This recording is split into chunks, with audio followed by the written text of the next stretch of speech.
This is exciting time to be in crypto. At the time when we bounce off for the next wave, at the time when you see information which pushes you back into the market if you are stepping back out, this is literally key. Understand this. Everything is changing. Tokenization is at its core. Traditional stocks would be moving into this era. And as you can see from this tweet, this solution is needed for any type of activity which you do. Now, if you want to read this particular report, I would put this in the description below if you want to go through it. But right now, you look at this interoperability solution-based routing. Now, read this particular area and it kind of gives you that understanding whatever we talked here from a long time is now slowly becoming fruitful. Now you need to understand you have to be positioned well to take benefit of this stuff. The ILP is a proprietary protocol, blah blah blah blah blah, and aimed at enabling exchange of value across payment networks. Now this is the key inside that. IntelliJ protocol is a platform where any type of asset can be exchanged because it's highly interoperable. Now, what is it used for? Enabling exchange of value across payment networks. Ripple, the company, has a native settlement network, which is XRP Ledger, which has a native asset XRP. So these are some stuff which you need to consider as we go further. Here in this particular tweet, XRP Steward is highlighting to give you a flavor of a couple of different use cases that we are exploring. And those include central bank digital currency, non-fungible tokens, and there are some else. But now when you come back to a central bank report like this, yeah, we have to agree they are working really hard for this. And with such a use case and entering in payments market, we can see the payment market is changing, and that's changing so quickly that those who understand this, those who are late, they are slowly jumping back and the price is slowly bouncing back. Now understand, regulation will come soon. Regulation is slowly entering. Now this is actually from Jan, but you have to understand this is happening because as the institutional investors are slowly coming into this market, you need to understand there is going to be manipulation. When you see the entire market turning into green last 24 hours, you also have to understand last week was full of red. So you had a correction. Now what was that correction looking like? What is the anticipated outcome from here? What would you look based on the BTC and altcoin pair? Or how would you look at the general altcoin market? What is going to be the outcome in soon? If you are going to look at a time frame which is coming in near future, you would be like, okay, that's really hard to anticipate. Yeah, we agree that. But if you are looking for next 6 months, next 8 months, technicals can give you a suggestion.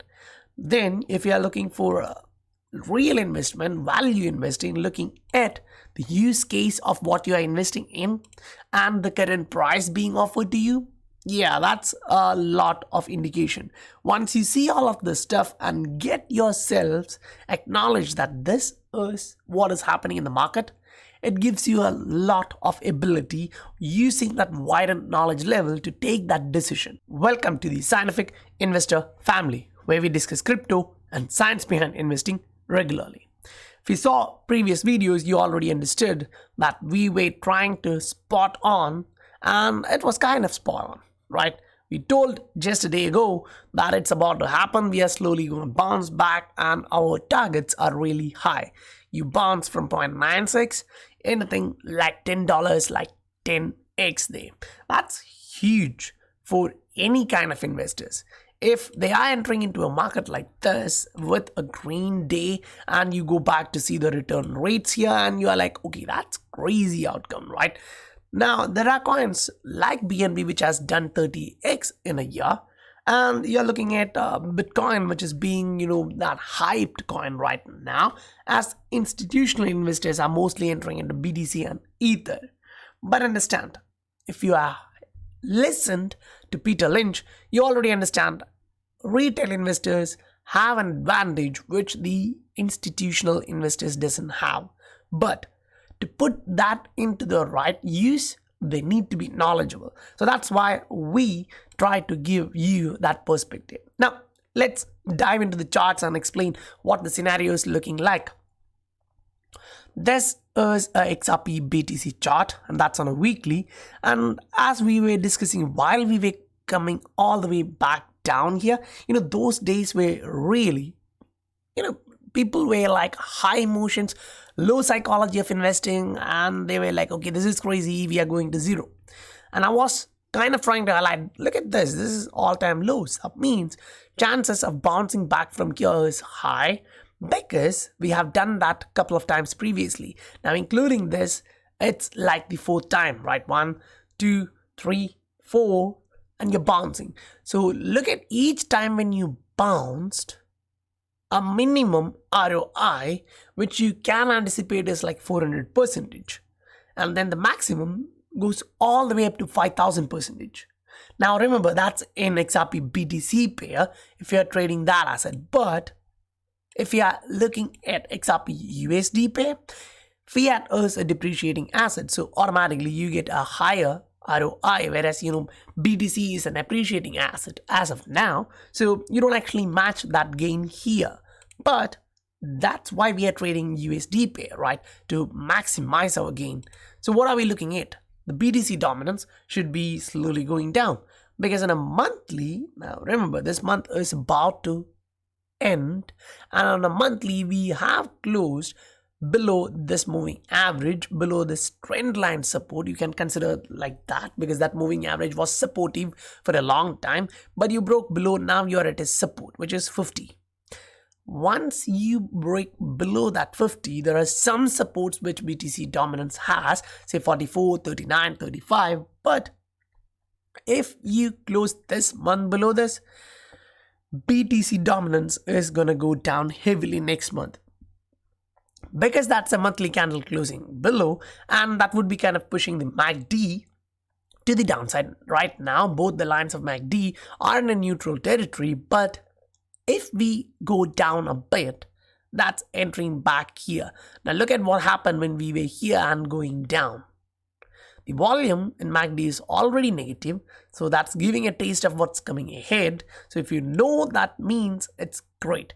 So we were discussing about a retest, and we came here, we tried to fluctuate, didn't do much, but it's slowly going down. Now that's BTC dominance dropping, and at the same time you're looking at the altcoin market. Okay, so BTC dominance is going down, fine. Altcoin dominance is increasing.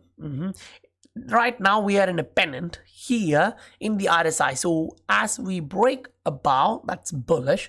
If we are breaking below, that's kind of the consolidative pattern. So you have to understand, last time when we moved slowly, it took 3 months of consolidation and then moved above. Now, why did that happen? We had a long-term resistance line here, which was kind of the accumulation range and the top, and this was the reaccumulation 1. Now, this is the all-time high. We went above that. So if we are consolidating here, that's the reaccumulation 2, which we are going to get in this markup phase. Now, step into monthly chart of XRP. This is what you're seeing. The monthly candle is about to close. We are going to close in 3-4 days. And, it's like we already have gone through major resistance. Now, if we manage to close even at this point, or somewhere near where we have went recently, it's like the next month opening is from that point. That means the RSI of next month is starting in the overbought territory. That too on a monthly. That gives you the idea of how this thing is evolving. Remember, when you had a month like this, the volume was here. Now, last 2 months, it's green in volume, and right now the volume is so huge, it's way higher than all these levels and even this top of the bull market. So you can understand what's coming ahead. If you are arguing that last time when we went here, we had a hell lot of volume, and this time we are not going to do that, consider this. It's so easy for a common man to understand this, and if you don't, that's completely up to you. Now, this is a 3-day chart. So if you want to get a bit more clarity of what's happening, you're stepping in. say zooming into the charts, and this one shows you that the trend here in the RSI is to the upside. You can see the rising trend line support and the rising trend line resistance. We haven't reached there, we are at the support. So that means a bounce to the upside is what you can anticipate. Now, looking at this one, it was resisted once, twice, then it broke above, fake out, came back, but it was still respecting that area, went back to that support, bounced back, and it reached that resistance. Right now we broke above that, we retested once and went up. Fine, we came back again, we retesting that area, and the candle looks like it's going back up. Now why do we say that? Because when you go into that time frame, which is 3-day chart, and then zoom in, what can you actually see there? When you zoom in, and if you are familiar with price action, if you are getting a candle like this, which erases more than 60% of the previous red candle, that shows the strength of buyer. So it would be like this. If we are closing above 0.12 level in this particular candle, that's bullish, that's turning bullish, showing you that correction is over.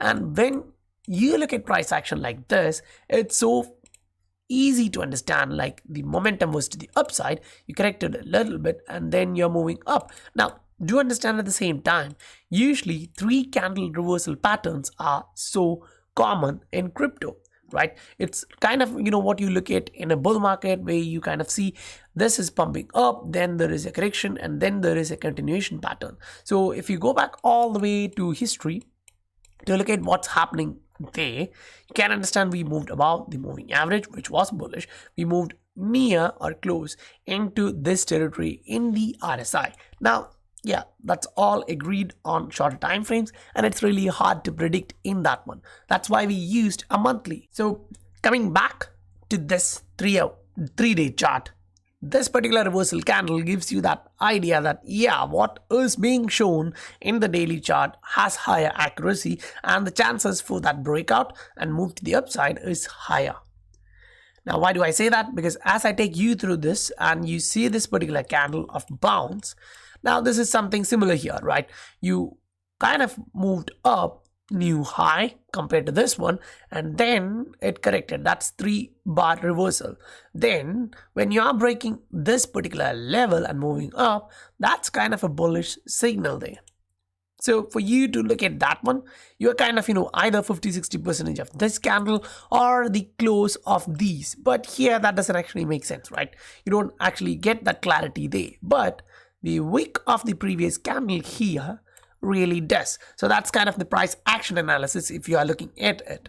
Now, if we gonna just look at the candle's price and understand it, you can also compare with the BTC chart, because majority considers BTC as the market mover. You need to look at that first. So this is what it is doing. If you agree with me or not, that's what it is showing in the market. Now, that's the long-term trend. You can now zoom in to look at what literally is happening there. It's also getting something similar. What does that mean? As I highlighted, this is not kind of the distribution pattern which we are looking at, because this was not the higher high here, and this was not the lower low compared to lower high compared to this one. So this was a support zone where you were eyeing whether the Bitcoin is going to fall down or bounce back up, and it kind of shows you that we managed to stay above that support for the time being, and as we bounce we can get the resistance around 70. So being at 54 and eyeing 70, it's still a rise in $16,000. But the question is it $16,000 for you? It's 30%. So it depends upon the size of your trade. Are you looking at 30% gain? Are you looking at 350% gain? Or are you really looking at 10x, 20x, 100x? That's a different story, because when you look at this market, you can see a lot of asset with such a potential of 5x, 10x, 15x in next 3, 5, 6 months, right? So if you are someone who is kind of balancing your portfolio, you kind of have a lot of opportunity to look at in this market. So when you get these kind of stuff, you need to understand, there are a lot of coins. in this asset class, different asset class, and you have a lot of opportunity. So if you need these kind of charts for all of those assets to see the opportunities and to take benefit of that, you can always look at the Patreon. The Patreon link is given in the description. If you want, you can get it, and do understand this is the ending time of a month. So if you want to get on to say 4th tier, wait and enter 1st of next month in your time zone. Or if you want to get in early to see all of these posts and understand where we are in the market cycle and what's the possibility for other assets, you can directly jump in with basic tier, $5 tier a month or $10 a month tier, and get all of those value till that time you upgrade. Now let's actually get back into this fundamental side of it to understand this. When in general these type of stocks are being tokenized, it won't only be them, others would jump into this market. Now you have a lot of different pairs. Say at the same time the value exchange and the back-end processing is increasing. Now if you actually go to the top of this one report to see the title of this report, don't be surprised. Post-trade processes. The back-end processing setup is really important. If you have listened to the DDCC previously, they highlighted that $1.26 quadrillion of back-end processing is happening. So what are they eyeing? Governance of DLT-based systems, interoperability of DLT-based solutions. That's really important, right? So you are looking at a wide variety of distributed ledger technologies, and then you are going into the interoperability layer, where you are going to connect all these DLTs based on that interoperability. Now, real shout out to Wrath of Cain Manto for putting this one out, because it kind of connects all those stuffs which we were talking. So here, from the general manager of Ripple X, we are getting that idea. We were talking about the central bank digital currencies, all those new use cases inside payments. And yes, we are reaching there. It's not just a hype. When the market is bouncing like this, it's really needing to, it needs the attention. I kind of give you that point, but at the same time I would also show you that it's not only one asset, right? Yes, for us the XRP holders, it's the XRP. Now if you don't have much of a liquidity to increase your position in XRP, you can look at other coins. Say for example, you come up with $1,000. Now you can find different assets which have higher ROI than XRP in a short to medium time frame. So that 1,000 can be turned into 5,000. Now say if that was in XRP, in that time frame that's becoming 4,000, you still made $1,000 more. So your purchasing power is higher to increase the number of units in XRP, right? Now, if you're a guy who don't want to take all the stress, noise of trading and all, it's completely fine. You can just buy your favorite asset and hold it for the long run. Now, we try to make things easy for you by putting all these stuff out. Once you get through these charts, you now know if you're trading this asset, what your target is, where you should be taking your profits, where you should be moving them based on the monthly digest, where you kind of get the ROI analysis for various different assets. So now you can understand that, okay, this asset has this much ROI in next 6 months, 8 months, 12 months, this market cycle. So that gives you the balance to go in.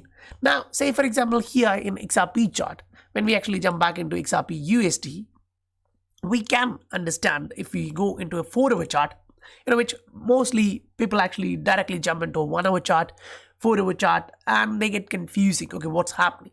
But if I want to put this in perspective, I would say on a shorter time frame like this, when you see price breaking below the moving average, that's kind of a consolidative signal, and you need to look at the support ranges. And this was the support range which we were looking at, and we had a capitulation here. That's fine. We went back above that range and the moving average. Zoom in and see this. We came back, we retested that moving average, and we are getting slowly to the upside. So that bounce is still valid. So if you want to understand that a bit more clearly, you're going in to 2-hour chart and seeing that, yeah, we went up, we retested that level, we are bouncing back. Now look at that RSI, it's still way above this particular trending area where you were getting, resisted. Right now you're moving up and you're turning up. So that's on a closer view on a 2-hour chart. And stepping back, 4-hour chart gives you even better perspective. Now you're way higher, level 1, level 2 and level 3. So once you're bouncing from here, almost you're going back to this range. So what does that mean on a daily chart? Because that's really important to understand, right? If you are bouncing back on that particular level there, you had a support zone moving like this. Now what you need is to get back into this. If you are not getting back into this and you're being rejected from here, that's consolidation. But personally, while looking at this on the long-term scenario, it kind of gives you that ability to understand, nah, you're still moving on the right sense. You're really moving. The move is on the right path. Why? Because you kind of step back and now look at the macro scenario, what's really happening, and you're like, okay, that's the trend there, and the long-term trend line is still valid as we've been talking about. So that's kind of giving you that highlight. Okay, this is the base there. So what is the support zone which you are eyeing if it consolidates, right? And that's when we show you this thing. We are still having this particular stuff which is acting as a support resistance zone from a long time. Now that's fine. Now we come back, zoom in to understand what's happening on a daily. Now easier stuff for any common man having two times food 2 times a day. It's like you needed 1, 2, 3 candles on a daily to come down till here, but you erased all of those bearishness in just 1 candle. So if you are closing here, you can take this bar from those wicks to the close of these candles here and see that that's a resistance which we broke below. Now this is kind of the retest which is happening on the RSI 2. So as we close above 1.3, you can go back and eye $2. We are going towards that in the shorter time frame. That would be the target. But on a longer time frame, or at least on a medium time frame, you are looking at the all-time highs. That's 3.3, 3.8. Different exchanges have different levels, but that's where you are looking at. And once you pass through that, understand, those who have been here buying this asset to that all-time high level, you are making a ton of profit. Now, yeah, you can argue that 10x is not big profit for you, or you can argue 15x is nothing. But it depends where you are from. If you are getting way higher than this in traditional assets, that's fine. But most of them don't get that. Even if you entered this market late at 0.5 or above, if your average is there, you're still making 6x your portfolio by that time. So if you want to be positioned well, aligned, get aligned. This is the time when you can make money. This is the wave 2. You step in on a monthly. Now, different guys will have different opinions, but what I suggest is based on what I see in these charts, right? And as we look at this is a monthly candle, and I'm looking like this is going down. This is the first wave because we came back almost back to that side in just 1 month because of SEC, fine, but we bounced back. So this is the wave 2, and it's kind of the beginning area of wave 2. So if you are looking at XRP and its history, wave 2 has been monstrous. 85x was that wave 2 in the last cycle. So this time, say we are starting that from 0.2, 10x is $2. Multiply 8 with that. Wow, that's like $16 to $18 mark or $20 mark by the top of wave 2.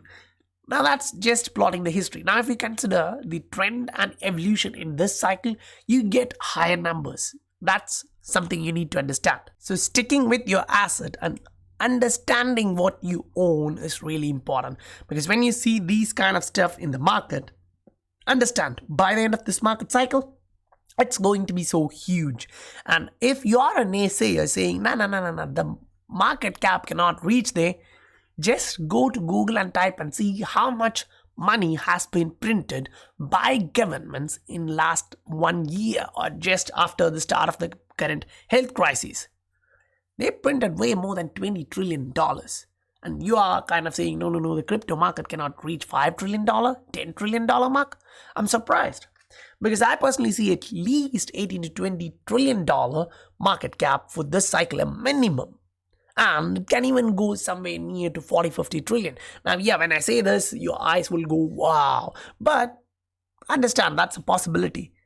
Look at the inflation rate going at the other end. Now that will also substantially affect, even if it's 50 trillion and it would only have a value of 20 trillion. That doesn't make much of a sense, but that's possible because majority are still in that depreciating asset, fiat currencies. They're not even in the hard asset, the majority. That's why the 1% or the 5% still slowly gains more, where the 1% gains a lot, 5% makes something, right? The breadcrumbs from them. But the majority, 95%, they don't. And this is why we are here. And once you are in this market cycle, you don't want to get out too early. Learn more, read books, understand, be an investor. If you're making capital from this market, after this market cycle, use that capital to generate generational wealth, sustainable wealth. Not like, just going into a showroom, buying that Maserati and everything is over. You're looking for generational wealth. And if you are doing that, that's great. Keep yourself updated, go through different investors, all the books you can get, read through them, get educated. So guys, I hope you received value for your time. And if you really did, please do hit that like and subscribe button. That supports the channel a lot. If you want to get these kind of charts and updates for your portfolio, you can look at the Patreon. The link is given in the description. Now, I would say have some patience and join 1st of next month in your time zone.